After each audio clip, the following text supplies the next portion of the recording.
workers.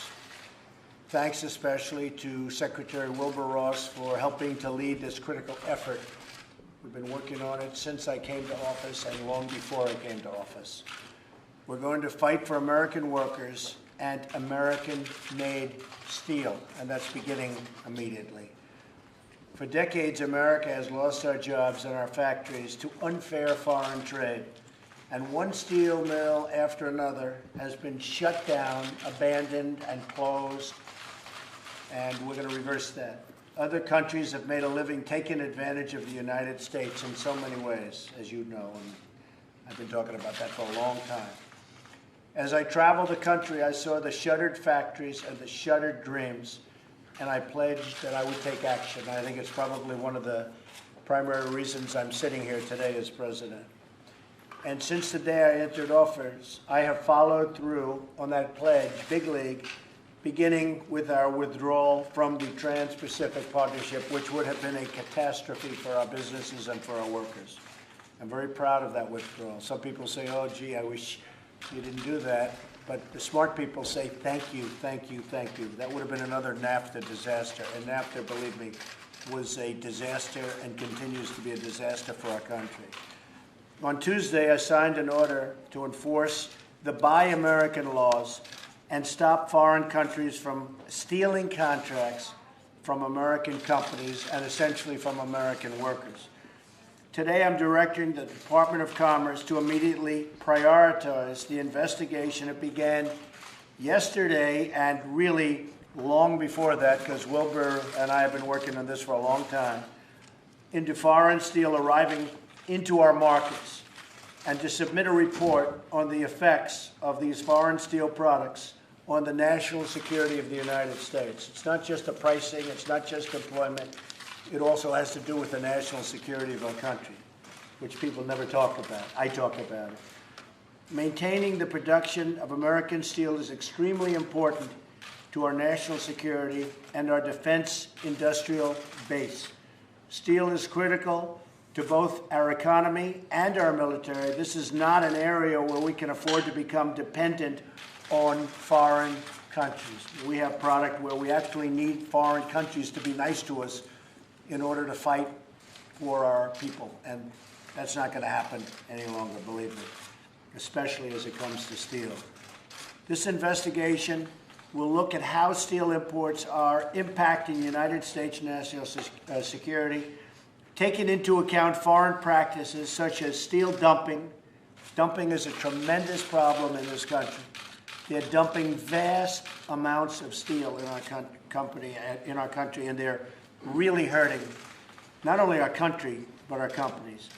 They're targeting of American industry and other foreign strategies designed to undermine American industry as a whole.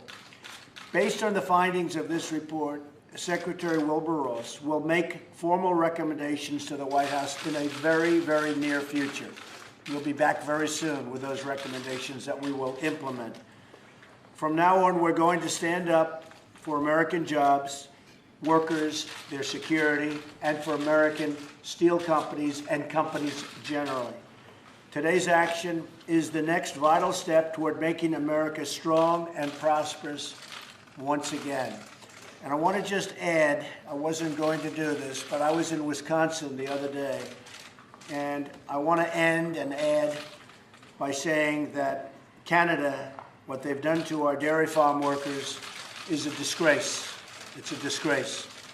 I spent time with some of the farmers in Wisconsin, and as you know, rules, regulations, different things have changed, and our farmers in Wisconsin and New York State are being put out of business, our dairy farmers.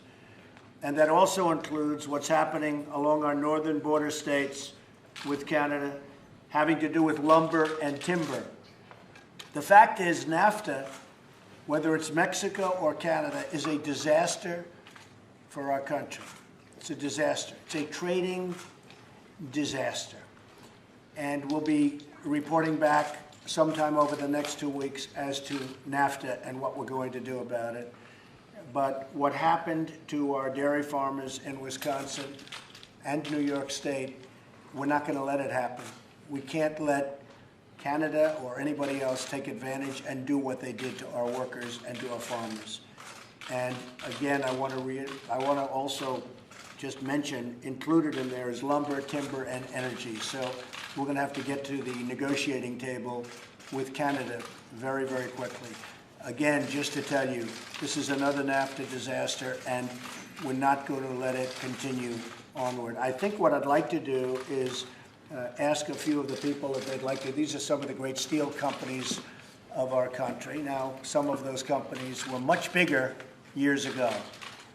U.S. Steel would be an example, and others would be examples, but they were but these were the greatest companies in the world years ago. And today they've been hurt, but they'll be great again, and they'll be great, I think, very soon. We're going to impose very, very strict regulations on unfair competition from the outside world. Perhaps I could ask the head of United States Steel to say a few words. My honor, Mr. President, Mr. Secretary, I think the signing of this executive order clearly demonstrates your understanding of the fundamental importance that our industry has, not just to the national economy, but to our national defense. Thank you very much. Anybody like to say something on behalf of your company or your workers? Well, I would just like to thank you, Mr. President and Secretary Ross, for this action to protect not only our industries, our employees, but frankly, our country. So thank you for this bold move.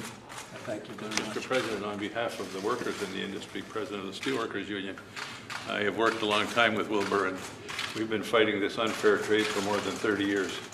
Hopefully this executive order will give us the tools we need to grow our companies back and put people back to work. And I've had lots of faith that Secretary Wilbur Ross will help make that happen.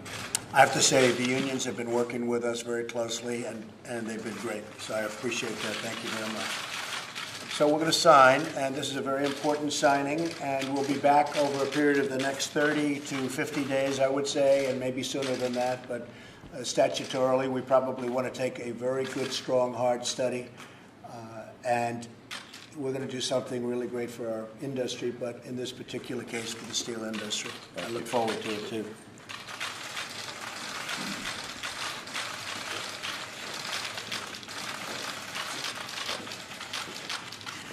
So should I give this pen to labor or to steel? That's the pen. And I'm going to look at it. They're going to be a partnership.